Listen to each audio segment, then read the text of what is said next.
अच्छा जी, आज हमारा लेक्चर 5 है एवरीडे साइंस का, जिसमें हम केमिस्ट्री के एमसीक्यूज को देखेंगे। ठीक है, इससे पहले हमने फिजिक्स के एमसीक्यूज को देखा है, एस्ट्रोनॉमी को देखा है, ठीक है जी, मेट्रोलॉजी को देखा है। ठीक है, तो आज हम केमिस्ट्री के एमसीक्यूज को देखेंगे। हमारा पैटर्न ये होता है कि भाई पास पेपर्स में क्या क्वेश्चंस आए हुए हैं किसी भी सब्जेक्ट से, उसको फिर हम अरेंज करते हैं अपने मुताबिक। 2024 के क्वेश्चंस, 23, 22, 21, जितना पॉसिबल हो सके। क्यों? क्योंकि एक क्लास में तमाम एमसीक्यूज को कवर करना तकरीबन नामुमकिन है। या तो हमें कम से कम 3-4 लेक्चर हम केमिस्ट्री के रख दें, फिर तो हम कवर कर सकते हैं, अदरवाइज हम इसकी कंप्लीट डायमेंशन को कवर नहीं कर सकते। चुनाचा पैटर्न वही है कि आप जो भी सब्जेक्ट स्टार्ट करने लगे हो, तो सब्जेक्ट के बिल्कुल एंड पर, जब ये एंड हो जाए हमारा लेक्चर, नोट्स आपने बनाने हैं।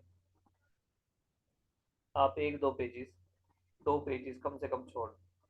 इसके अलावा आपको ऐसा लगे कि भाई एक टॉपिक आपने पढ़ लिया है, फॉर एग्जांपल पीरियोडिक टेबल है, आप वहां से 6-7 लाइन आधा पेज छोड़ दें कि भाई कोई और रेलेवेंट क्वेश्चन कोई आ सकता है इससे रिलेटेड। आप वैलेंसी पढ़ रहे हो, ठीक है, एटॉमिक नंबर के बारे में पढ़ रहे हो, तो हम यहाँ भी कुछ एक्स्ट्रा करेंगे। सिर्फ पास पेपर्स को नहीं देख रहे, यहाँ भी हम कुछ एक्स्ट्रा करेंगे। लेकिन मजीद पेपर्स जो अपकमिंग होंगे उसमें कोई नया एमसीक्यूज होगा, आपने ऐड करना है। या जब आप एक सीनियर एस्पायरेंट बन जाओगे तो आपको खुद भी अंदाजा हो जाएगा कि भाई ये सब चीजें मैंने तैयार कर ली हैं, अब मैं सिर्फ इसमें एडिशन करता हूँ या करती हूँ। तो आप उसमें एडिशन करते चले जाएं। याद रखें, एक बात मैं बार बार कहता हूँ कि आपके पास सोर्सेज कम से कम हो, स्टडी के सोर्सेज कम से कम हो, लेकिन अथेंटिक होने चाहिए। ऐसा ना हो कि आपने डिफरेंट वेबसाइट्स को भी चुना हो कि यहाँ से भी देख के जाना है पेपर से पहले। आपके पास पास पेपर्स की बुक भी हो, ठीक है, एक दो बुक्स हो, आपने कोई और जनरल नॉलेज की बुक भी रखी हुई हो जिसमें वैसे ही एमसीक्यूज हैं रैंडम, और आपके पास किसी के लेक्चर्स भी नोट्स आपने किए, नोट किए हुए हो, जिस तरह मेरे लेक्चर्स आप नोट करते हो। फिर क्या होता है कि आप कंफ्यूज हो जाते हो क्या करें क्या छोड़ें। आपके पास एक ही रजिस्टर है, ठीक है, फॉर एग्जांपल एवरीडे साइंस है, एक चीज, तमाम लेक्चर्स तो एक रजिस्टर पर नहीं आएंगे। एक रजिस्टर आपने स्टार्ट कर दिया एवरीडे साइंस का, वहां पर आपने स्पेसेस छोड़ दी, वहीं पर आप पास्ट पेपर के कोई मिसिंग क्वेश्चंस हैं वो ऐड कर लें। वहीं पर आप किसी वेबसाइट से जो क्वेश्चंस उठाएंगे आपको लगे कि ये आ सकता है, वो भी उन्हीं टॉपिक वाइज उनको अरेंज करके यहीं पर यहाँ पर लिखते रहें, ठीक है। तो इस तरह क्या होगा, पेपर से एक हफ्ते पहले आप रजिस्टर उठाओगे, इंग्लिश पढ़ोगे, ठीक है, एक दिन लगाकर आपने सारा दिन लगाकर इंग्लिश पढ़ ली। अब आपको ये सेटिस्फेक्शन होगी कि भाई मैंने पास पेपर्स भी पढ़ लिए हैं, मैंने नोट्स भी पढ़ लिए हैं, ठीक है, तमाम मेजर कॉन्सेप्ट्स भी पढ़ लिए हैं और एडिशनल मटेरियल भी पढ़ लिया, तैयार कर लिया है। आप फोकस्ड हो जाओगे, आपके अंदर एक सेटिस्फेक्शन होगी कि भाई इस पोर्शन से कोई क्वेश्चन गलत नहीं होगा। क्लियर होगी बात? ये आपने स्ट्रेटेजी अपनानी है। बाकी पास पेपर्स के क्वेश्चन को कॉन्सेप्चुअल लेवल पर भी करें और उसको एडिशनल इंफॉर्मेशन ऐड करके भी करें। क्वेश्चन है जनाब, a matter can exist in which of the following forms. 2023 में क्वेश्चन है कि मैटर की कितनी फॉर्म्स होती हैं। जनाब लिक्विड होती है, सॉलिड होती है, गैस होती है, तीनों फॉर्म्स है। इसके अलावा एक फॉर्म है जिसको हम कहते हैं प्लाज्मा। ये फोर्थ फॉर्म ऑफ मैटर है, ये याद रखना। ये एडिशन है। सॉलिड, लिक्विड, गैस आप सब जानते हो, लेकिन प्लाज्मा, ठीक है, प्लाज्मा एक ऐसी स्टेट होती है मैटर की जो ना तो सॉलिड है, ना लिक्विड है, ना गैस है, ठीक है, और फोर्थ फॉर्म है। जिस तरह हमारी ये सोलर की जो विंड है उसमें आइंस हैं, उसमें लिक्विड फॉर्म भी है, गैसियस फॉर्म भी है, मटेरियल फॉर्म भी है, लेकिन वो है किस फॉर्म में? तीनों चीजें कंबाइन है प्लाज्मा की फॉर्म में। वो बस आइंस हैं, बेसिकली आइंस हैं। क्लियर होगी बात? इसी तरह हमारी ये जो लाइट है, लाइटनिंग, बिजली जो चमकती है, वो ना तो सॉलिड है ना गैस है, ठीक है, और ना सॉलिड गैस और तीसरा क्या होता है? लिक्विड। लिक्विड। तीनों नहीं है, तो फिर है क्या? प्लाज्मा। नेक्स्ट क्वेश्चन है, which of the first element in the periodic table? Periodic table का पहला एलिमेंट क्या है? हाइड्रोजन। आपसे वो पहला एलिमेंट पूछ रहा है, आप दूसरा भी तैयार कर लो, हीलियम। तीसरा भी देख लो, फोर्थ भी देख लो। ठीक है, ये आपने एटलीस्ट 3 एलिमेंट तक तो देखना है। तो फर्स्ट एलिमेंट कौन सा है? हाइड्रोजन। हाइड्रोजन के बारे में कई क्वेश्चन आए हैं, वो साथ के साथ देखते रहेंगे। इसकी जो कैटेगरी है वो इस तरह से है कि ये हाइड्रोजन पहला एलिमेंट है। इस पहले एलिमेंट का मतलब है कि इसमें एक प्रोटॉन है, इस हिसाब से इसकी तकसीम की गई। हीलियम में 2 प्रोटॉन है, लिथियम में 3 प्रोटॉन है। ठीक है, ये बेरिलियम आई थिंक, इसमें 4 प्रोटॉन्स हैं। तो इस तरह से इसकी तकसीम की गई है, आगे हम इसकी डेफिनेशन भी देखेंगे। In the modern periodic table, the elements are arranged on the basis of their increasing atomic number. Atomic number की बेस पर। ठीक है, एटॉमिक नंबर की बेस पर उनको, एटॉमिक नंबर क्या है? Number of protons. Number of protons को कहते हैं जनाब एटॉमिक नंबर। 1869 में ये डिमिट्री मेंडलीव ने ये पीरियोडिक टेबल बनाया था।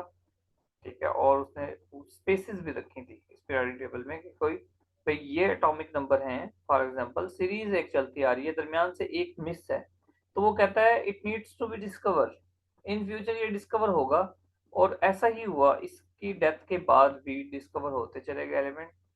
और ये बड़ा हैरान कौन था? तो डिमिट्री मेंडलीव ने इसको बनाया था, क्रिएट किया था पीरियोडिक टेबल को 1869 में। तो ये आपकी एडिशनल चीज हो गई।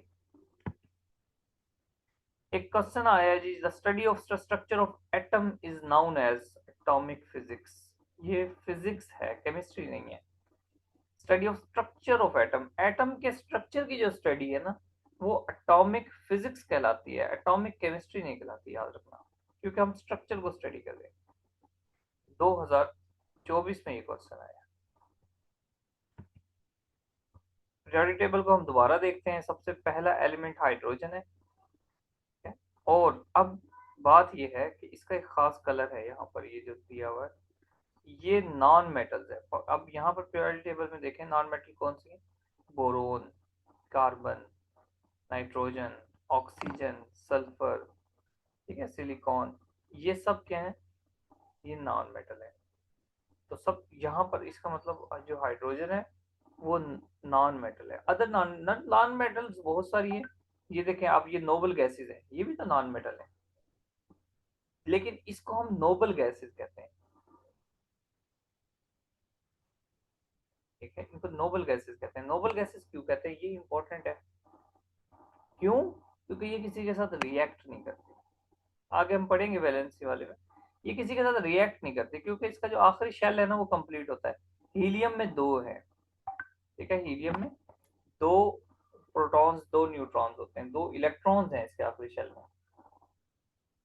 ठीक है, इसके आखिरी शेल में 2 इलेक्ट्रॉन्स हैं। जब 2 इलेक्ट्रॉन्स हैं तो वो फुल फिल हो जाता है। जब वो फिल हो जाता है, सेटिस्फाइड है शेल, तो किसी के साथ रिएक्शन नहीं करेगा। अच्छा, चलें, ये तो सब है। यहाँ पर आप देखें कि इसके जो सेंटर है ना, ये सेंटर, ये ट्रांजिशन मेटल्स कहलाती हैं, ट्रांजिशन मेटल्स। ये भी याद रख लें। कौन कौन से छोड़ दें, बस सेंटर में कौन से मेटल्स हैं? ट्रांजिशन मेटल्स हैं। फिर ये चीज इंपॉर्टेंट है कि भाई ये जो मेन पीरियोडिक टेबल है इसमें 2 सीरीज सेपरेट की हुई है। एक लेंथेनॉइड है, एक एक्टिनॉइड है। जब हम एफएससी में पढ़ते थे तब तो ये काफी इंपॉर्टेंट क्वेश्चन था, हॉट क्वेश्चन था। लेकिन अगर कभी पेपर टफ बनाएगा यूपीएससी वाला, तो ये भी पूछ सकता है कि भाई ये बताएं कि ये लेंथेनॉइड एक्टिनाइड कौन सी सीरीज आउटसाइड है। अच्छा, ना सिर्फ ये, बल्कि ये भी पूछ सकता है कि जो लेंथेनॉइड सीरीज है ये कौन से एटॉमिक नंबर से स्टार्ट हो रही है? 58 से। एक्टिनॉइड कहाँ से स्टार्ट हो रही है? 90 से। लेंथेनॉइड का पहला एलिमेंट कौन सा है? सिरिलियम। ठीक है, एक्टिनॉइड का कौन सा है? थोरियम। क्लियर होगी बात? तो ये थोड़ा सा इस चीज को यहाँ पर मतलब इतनी डिटेल से आपने देखना है। फिर ये ग्रुप देखें हैलोजेंस का, एक ये नोबल गैसेस का, एक हैलोजेंस, हैलोजेंस का फ्लोरीन, क्लोरीन, ब्रोमीन, आयोडीन। ठीक है, ये हैलोजेंस हैं, गैसेस हैं। ठीक है, और बात की है तो पीरियोडिक टेबल बहुत वसी है, इसमें 2 4 5 चीजें जो हमें लगती हैं कि यार ये पूछ लें करो। अब यहाँ पे देखें कि हाइड्रोजन सबसे पहला एलिमेंट है, सबसे पहला एलिमेंट है, इसका मतलब इसमें एक प्रोटॉन है। ठीक है, सिर्फ एक प्रोटॉन और एक इलेक्ट्रॉन है, इसमें न्यूट्रॉन होता ही नहीं है। तो ये पूरे पीरियोडिक टेबल का लाइटेस्ट एलिमेंट है, सबसे हल्का एलिमेंट हाइड्रोजन है। अगर आपसे वो पूछे which of the following is the lightest element, तो वो हाइड्रोजन है। तीसरे नंबर पे देखें जिसका एटॉमिक नंबर 3 है, ये लिथियम है, ये मेटल है बेसिकली। ठीक है, मेटल है। तो ये थर्ड नंबर पे, इसका मतलब इसमें 3 प्रोटॉन्स होते हैं, 3 प्रोटॉन्स होते हैं सिर्फ। ये एक मेटल है और ये लाइटेस्ट मेटल है पीरियोडिक टेबल की। इसके नीचे सोडियम है, फिर पोटाशियम है, ये चीज भी जरूरी होती है, ध्यान से देखें। ये के फॉर पोटाशियम है, पोटाशियम को हम पी से बोलते हैं, लेकिन उसका सिंबल क्या है, के। यहाँ पर देखें कॉपर, ये कॉपर 29।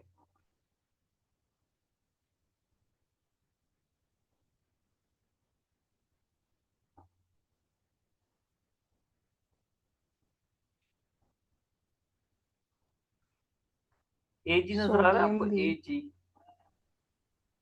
ये ए जी, ये आर्जिनटम है, इसको आर्जिनेटम कहते हैं, ये सिल्वर के लिए यूज होता है, चांदी। ये है जनाब इसका सिंबल, इस तरह से है ये चंद एक चीजें मैंने बता दी हैं। टोटल एलिमेंट जो डिस्कवर हो चुके हैं वो 118 है, 118। Most metals at room temperature is in the form of solid, ज्यादातर मेटल्स जो हैं वो सॉलिड की फॉर्म में होती हैं, लेकिन कौन सी मेटल है जो सॉलिड की फॉर्म में नहीं होती, लिक्विड में होती है? हाँ जी, कौन बताएगा? कौन सी मेटल है जो रूम टेम्परेचर मरकरी। पर लिक्विड होती है? Mercury. Mercury, very good, good शाबाश। तो मरकरी होती है। अच्छा जी, how many neutrons in hydrogen, hydrogen में कितने न्यूट्रॉन्स होते हैं? जीरो, कोई न्यूट्रॉन नहीं होता।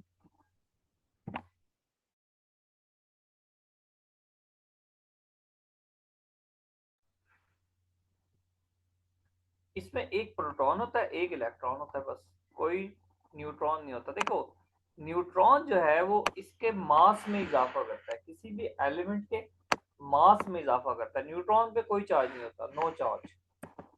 प्रोटॉन पे पॉजिटिव, इलेक्ट्रॉन पे नेगेटिव चार्ज होता है, लेकिन न्यूट्रॉन पे कोई चार्ज नहीं होता। तो ये भी है, हमने देखना होगा कि भाई कौन से एलिमेंट्स हैं जिसमें कितने न्यूट्रॉन्स हैं, कितने प्रोटॉन्स हैं। हमने हाइड्रोजन का न्यूट्रॉन पूछ लिया। हीलियम में कितने न्यूट्रॉन्स होंगे? दो।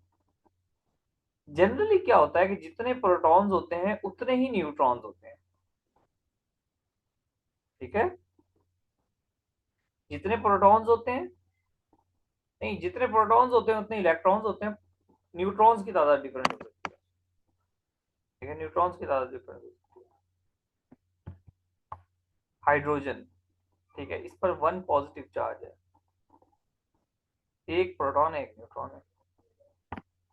नियोन, 10 प्रोटॉन्स है, सॉरी 10 न्यूट्रॉन्स है, 10 प्रोटॉन्स है।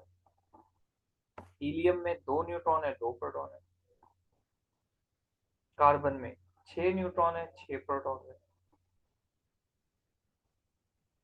यहाँ पे 6 6 है, इक्वल तादाद। तो जहां हमने हाइड्रोजन का याद किया है, बाकी एलिमेंट्स को भी तैयार कर लें तो क्या है, 2 4 5 इंपॉर्टेंट जो आपको लगते हैं वो कर लें। कुछ मैंने बता दिए, कुछ आप ऐड कर लेना। अच्छा जी, एक ये है जनाब, वनस्पति घी बनाते हैं हम, पराठे बड़े खाते हैं शौक से, वनस्पति घी लगाते हैं ऊपर। ठीक है, तो कौन सी गैस इसको बनाने में यूज होती है? हाइड्रोजन। हाइड्रोजन के इसको बनाने में यूज होती है, इसका प्रोसेस का नाम है हाइड्रोजिनेशन। ठीक है, हाइड्रोजिनेशन। देखो, 2022 में उसने पूछा कौन सी गैस इस्तेमाल होती है, 2023 में पूछा कि ये जब इस्तेमाल होती है हाइड्रोजन, तो आखिर इससे बनता क्या है, इसके प्रोसेस का नाम क्या है? हाइड्रोजिनेशन। ये हाइड्रोजिनेशन का प्रोसेस है। ये हमारे पास वेजिटेबल ऑयल है। ठीक है, ये सी कार्बन की बहुत बड़ी चेन है। ये तो इसके साथ अदर एलिमेंट लगे हुए हैं, इसमें हाइड्रोजन हम ऐड करते हैं कैटलिस्ट डाल के, तो ये हाइड्रोजन इसके साथ जुड़ जाती है, इससे हमारा क्या बन जाता है, वेजिटेबल घी सैचुरेटेड हो गया। देखो बिलाल को टेम्परेचर का भी पता है, 2500 से 300 temperature.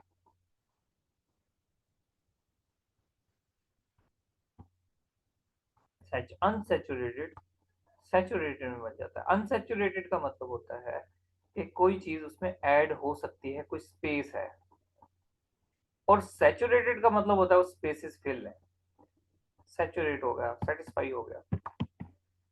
मार्गराइन is made from the process of hydrogenation. Margarine, ठीक है, ये मार्केट में हमें बटर वगैरह मिलता है, चीज ये मिलती है चीज के नाम से। बटर का जायका होता है, हम कुकिंग वगैरह बेकिंग में यूज करते हैं, तो ये सब्सटीट्यूट है बटर का, मार्गराइन। ये जो आप बड़े बड़े जाते हैं ना मार्ट्स वगैरह पे, ये या पैकिंग में मिल जाती है बेकरी से, इसको हम कहते हैं, और मक्खन है, मक्खन ही बेसिकली ये मार्गराइन है। टेस्ट उसका होता है, फ्लेवरिंग जो है ना बटर की होती है, लेकिन ये हाइड्रोजनेशन के प्रोसेस से बनता है। Butter and margarine are in nature क्या है, कोलाइड। कोलाइड इन नेचर है, कोलाइड कहते हैं भाई अगर पानी में आप चीनी डाल दो तो 100% डिजोल्व हो जाती है, पता ही नहीं लगता, नमक डाल दो डिजोल्व, लेकिन थोड़ा सा रेत डाल दो, थोड़ा सा मिट्टी डाल दो, तो आपको नजर आएंगे स्पॉट्स उसमें, तो इसको कोलाइड कहते हैं। A collide is a mixture of microscopic particles and that are suspended in another medium। ठीक है, smoke, solid suit engine particle, gelatin ये एग्जांपल है। प्रोटीन, मिल्क में protein and fat globule disperse in liquid, अगर छाना हुआ ना हो तो उसमें हमें नजर आते हैं पार्टिकल्स। माइक्रोस्कोपिक पार्टिकल्स भी हों तो कोलाइड कहलाता है।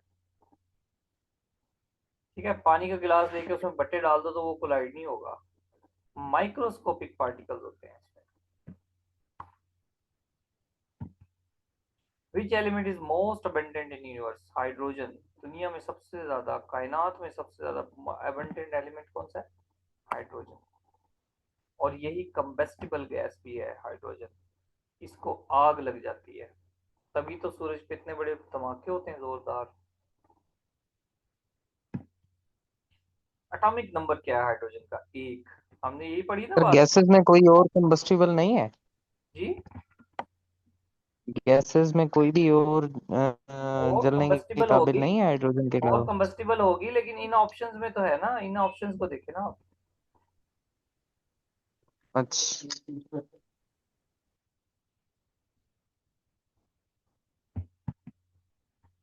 Atomic number of hydrogen is 1। Atomic number और मास नंबर दो डेफिनेशन है, इंपॉर्टेंट है, समझ लें।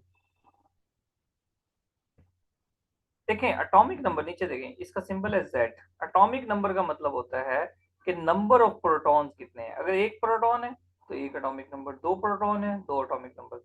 लेकिन अगर आप प्रोटॉन के साथ न्यूट्रॉन्स भी जोड़ दो, इलेक्ट्रॉन्स को यहाँ पर हम इग्नोर कर देते हैं, हालांकि इलेक्ट्रॉन्स का कितना बड़ा किरदार है हमारी जिंदगी में। तो हम कहते हैं यार मास ही नहीं है उसका, क्या कहें बात, क्या बात करें, इलेक्ट्रॉन्स की उनका मास ही नहीं है, तो हम उसको इग्नोर कर देते हैं। तो प्रोटॉन्स और न्यूट्रॉन्स जो है ना, उनके टोटल नंबर ऑफ प्रोटॉन्स और न्यूट्रॉन्स को हम कहते हैं मास नंबर है, ए से ए इसका सिंबल है।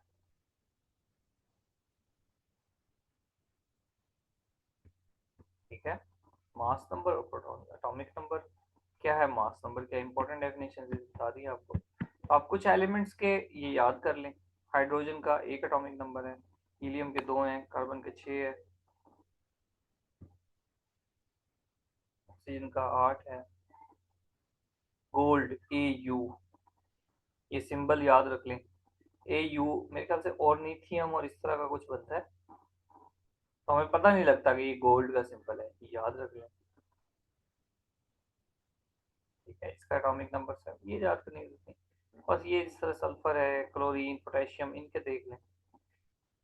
एटलीस्ट रीड तो किया हुआ हो ना आपने, सब याद नहीं होंगे, रीड किया होगा तो कुछ ना कुछ ध्यान में आ जाएगा।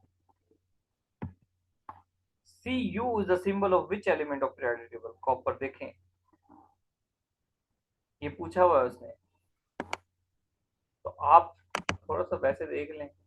Ne for neon, B for boron, Al aluminium, इस तरह से K फॉर पोटेशियम, इसको देख लें।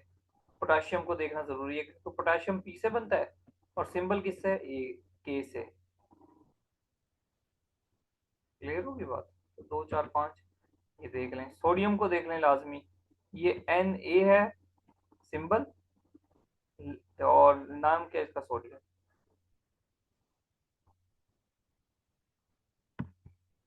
The gas commonly used in balloons and airship, helium. Helium बड़ी लाइट गैस होती है, इसको आप ये जो गुब्बारे वगैरह इसमें हवा जो भरी जाती है और वो उड़ने लगते हैं तो वो हीलियम होती है। नेक्स्ट है, which of the following is the lightest element. Lightest element कौन सा है, लिथियम। ये गलत है। हाँ जी, क्या होना चाहिए? Sir aluminium. हाइड्रोजन होना चाहिए, एलिमेंट तो हाइड्रोजन भी है। हाँ जी, गुड शाबाश। उसने पूछा एलिमेंट कौन सा है। अब चूंकि मुझे इसके ऑप्शंस याद नहीं है कि हो सकता है उसमें हाइड्रोजन ऑप्शन में दिया हुआ था कि नहीं दिया हुआ था, ये मुझे याद नहीं है। ठीक है, अगर दिया हुआ था तो हाइड्रोजन ठीक है, अदरवाइज आप नन ऑफ दीज लगाओ। और अगर नन ऑफ दीज भी ना हो, हाइड्रोजन भी ना हो, तो फिर क्या करोगे? जिसका एटॉमिक नंबर सबसे कम होगा वो लाइटेस्ट होगा। एटॉमिक नंबर आपको याद नहीं होगा, इसका मतलब ये होगा, इसका मतलब ये होगा एन मुमकिन है कि वो एलिमेंट नहीं लिखना चाह रहा था, वो मेटल लिखना चाह रहा था, उससे मिस्टेक हो गई है। आपकी बात भी ठीक है, अगर हीलियम दिया होगा तो हीलियम ठीक है। ठीक है, लेकिन हीलियम के बाद तो यही आता है ना, ना हाइड्रोजन है ना हीलियम है ना नन ऑफ दीज है। फिर आप लिथियम को टिक कर लेना। क्यों? क्योंकि उसका मतलब ये हो सकता है कोई मिस्टेक हो गई हो, टाइपिंग में एरर आया हो। तो lightest element is hydrogen, lowest atomic mass of all elements. यहाँ भी एलिमेंट्स लिखा हुआ है।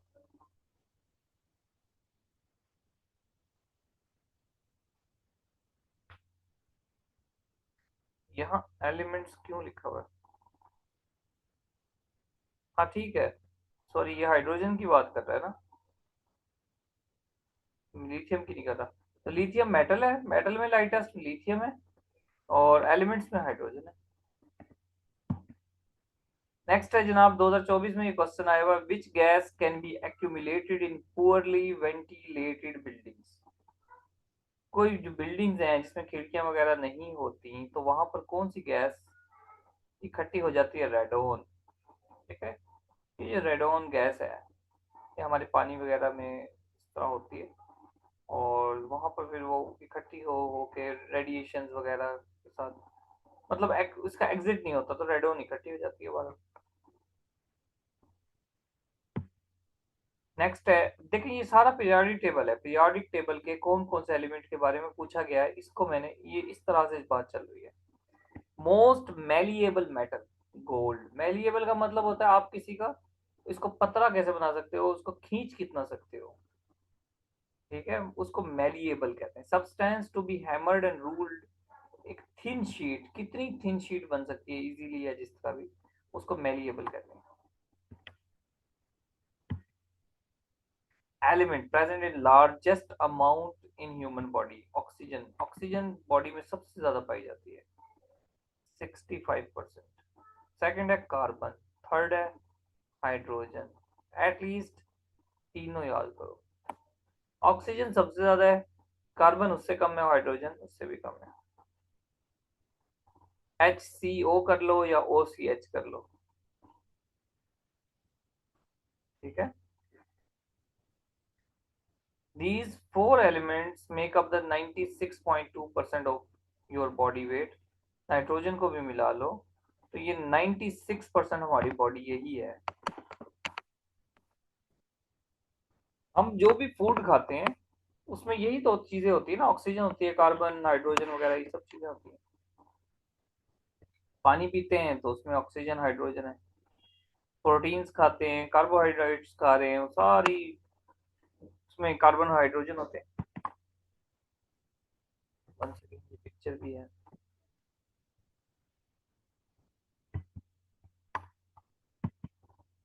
ये आ गया ना, metallic element is liquid at room temperature, mercury.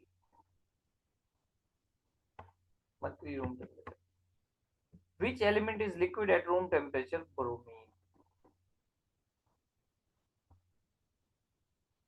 यहां पर एलिमेंट की बात हो रही है, मेटल की नहीं हो रही, याद रखना। ये एलिमेंट है। नियोन, नाइट्रोजन और आर्गोन में से, या ब्रोमीन शामिल कर लें, इन चारों में से कौन सा एलिमेंट है जो रूम टेम्परेचर पर लिक्विड है, ये पूछा जाए तो ब्रोमीन इसका आंसर है। ये बेसिकली नॉन मेटल है। ये ना, इसने शायद सवाल यूं करना था, which element, which non metal is liquid at room temperature, तो ये ब्रोमीन है। ब्रोमीन नॉन मेटल है, is naturally occurring element that is liquid at room temperature. Bleaching powder में क्या होता है, क्लोरीन होती है ब्लीचिंग पाउडर में, ठीक है।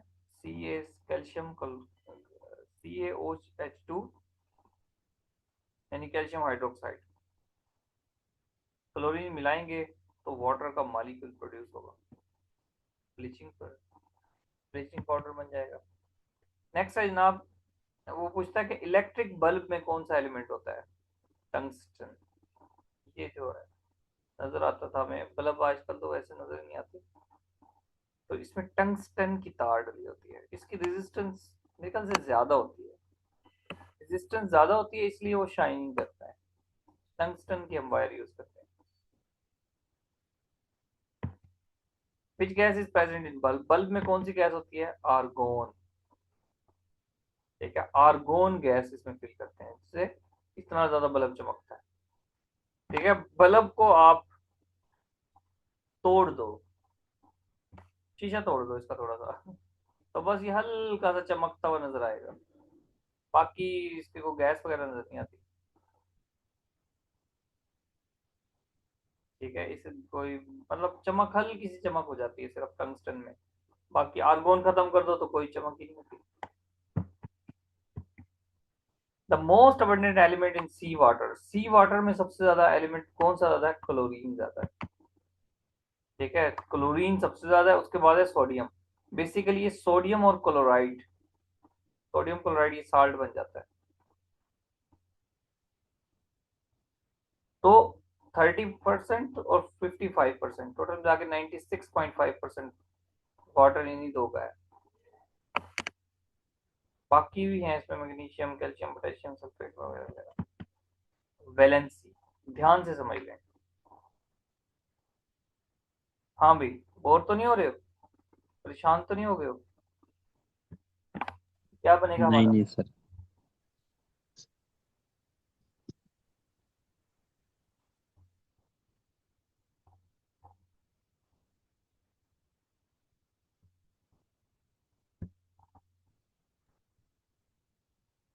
अच्छा, वैलेंसी का मतलब क्या है,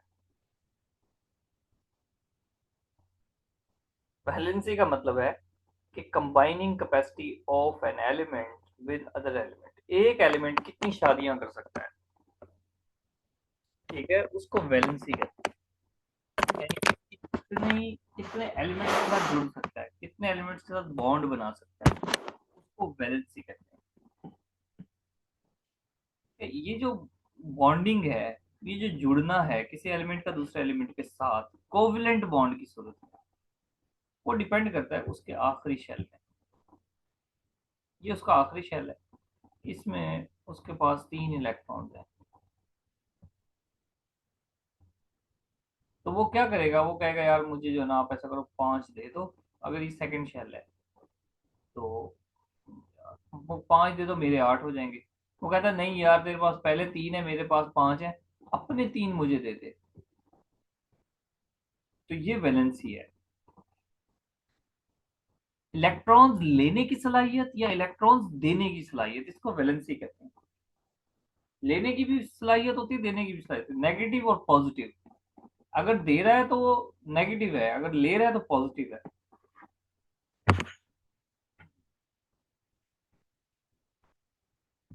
इलेक्ट्रोनेगेटिविटी भी तो सर इसी को कहते हैं। हाँ जी बिल्कुल, जब वो ले लेगा तो अच्छा, उसमें ये बड़े नेगेटिव चार्ज होता है। कंफ्यूजिंग है, ये वाली 2-3 टर्म्स जो हैं, ये बिल्कुल एक ही जैसे इनकी डेफिनेशन आती है। इलेक्ट्रोनेगेटिविटी हो गई, वैलेंसी हो गई, इसके अलावा दो तीन और भी। उसमें ना ज्यादा फील्डिंग। इसमें वैलेंसी का पूछता है, ज्यादातर वैलेंसी का पूछेगा, अगर पूछेगा तो ये ज्यादा इम्पोर्टेंट है। बाकी आप स्पेस दे दें, इसमें छोड़ दें, इसमें डेफिनेशन थोड़ी सी लिख लेना। ठीक है, इलेक्ट्रोनेगेटिविटी की देखो, जब उस पर नेगेटिव चार्ज हो जाएगा तो वो इलेक्ट्रोनेगेटिव बन गया, उस पर नेगेटिव चार्ज हो गया, तो उसने आई थिंक एक्स्ट्रा इलेक्ट्रॉन दिया। इलेक्ट्रोनेगेटिविटी थी किसी के आउटर शेल के इलेक्ट्रॉन को ना अट्रैक्ट करने की जो कैपेसिटी थी, उसको इलेक्ट्रोनेगेटिविटी कहते थे। उसकी डेफिनेशन ये थी, थोड़ी चेंज है हाँ, थोड़ा बहुत डिफरेंस तो होगा ना। देखो वो कहता है। Tendency of an atom to attract the outermost electron from another atom. हम्म,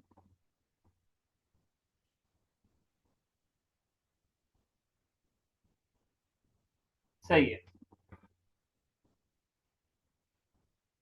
अच्छा, देखो वैलेंसी में तो यही होता है ना, कि वैलेंसी कहता है कि किसी भी एलिमेंट की जो कैपेसिटी है कि वो इलेक्ट्रॉन्स उसके अपने अंदर एब्जॉर्ब कर सकता है, उसके शेल में कमी है। ठीक है, लेकिन बहुत एलिमेंट्स ऐसे होते हैं जिनका पॉजिटिव चार्ज ज्यादा है, तो वो किसी भी इलेक्ट्रॉन्स को अट्रैक्ट कर लेते हैं, दूसरे एलिमेंट्स के इलेक्ट्रॉन्स को अट्रैक्ट कर लेते हैं। ध्यान से मेरी बात को समझे, वो सिर्फ अट्रैक्ट करते हैं, अपने शेल के अंदर एब्जॉर्ब नहीं करते। अगर वो अपने शेल के अंदर एब्जॉर्ब कर लेते हैं तो वैलेंसी है, अगर वो सिर्फ अट्रैक्ट करते हैं तो इलेक्ट्रोनेगेटिविटी है। सही है। ये थोड़ा सा डिफरेंस है, जिस तरह आप कह रहे हैं थोड़ा सा डिफरेंस है, तो ये है बात। तो कार्बन की वैलेंसी कितनी है? 4। ये 4 इलेक्ट्रॉन्स दे भी सकता है, 4 इलेक्ट्रॉन्स ले भी सकता है। ठीक है। और ये हीलियम है, इसकी वैलेंसी कितनी है? 0। क्यों 0 है जी? क्योंकि इसके आखिरी शेल में, पहला शेल उसमें 2 इलेक्ट्रॉन्स होते हैं और 2 कंप्लीट हैं, कंप्लीट शेल होता है, तो ये ना देना चाहता है ना लेना चाहता है, इसलिए इनकी कोई बॉन्डिंग नहीं होती। ये नोबल गैस है। The escape of water molecules from surface is called evaporation। जब किसी भी वाटर बॉडी पर हीट आती है तो पानी के मॉलिक्यूल्स वेपर्स बन के उठते हैं, तो इसको एवापोरेशन कहते हैं। तो potential of pure water is 0। हाँ भाई कामिल, ये क्या होता है?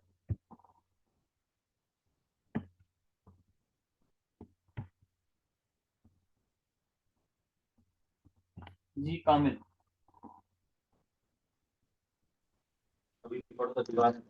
क्या कह रहे हैं? पोटेंशियल ऑफ प्योर वाटर 0, इसके बारे में क्या ख्याल है आपका? क्या मतलब है इसका?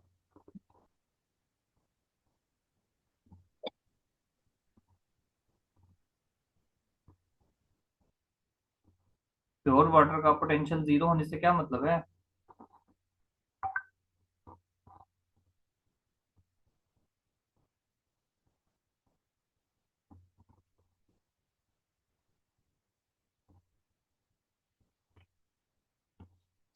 आइडिया नहीं है सर, स्किप हुआ हुआ है माइंड से।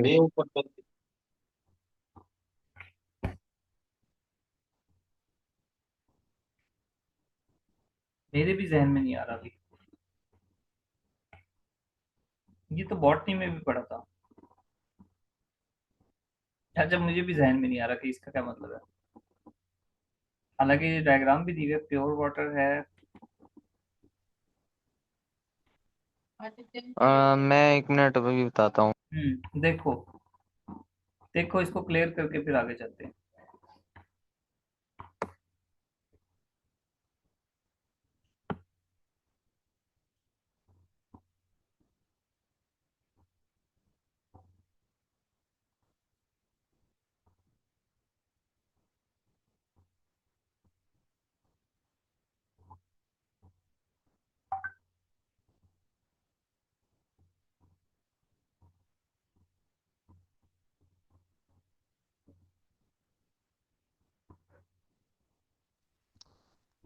सर इसका मतलब है tendency of water to move from one area to another due to osmosis, gravity.